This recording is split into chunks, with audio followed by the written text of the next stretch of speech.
Hello everyone, కూరలో కరివేపాకు వేస్తే తీసి పక్కన పడేస్తుంటారు కదా.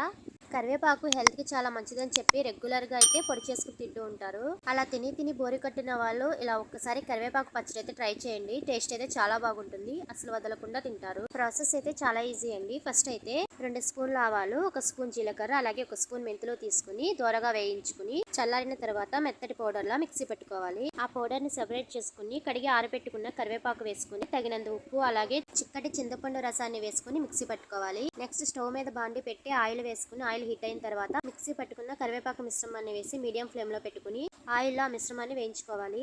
ఇలా 2 నిమిషాలు వేయించుకున్న తర్వాత పొట్టు తీసేసిన వెల్లుల్లి రెబ్బలను కొద్దిగా దంచి వేసుకోవాలి. ఒకసారి కలుపుకొని కారం అలాగే మనం ముందుగా మిక్సీ పట్టుకున్న ఆవాలు, జీలకర్ర అలాగే మెంతుల మిశ్రమాన్ని కూడా వేసి ఒకసారి కలుపుకొని ఇలా దగ్గరికి అవనివ్వాలి.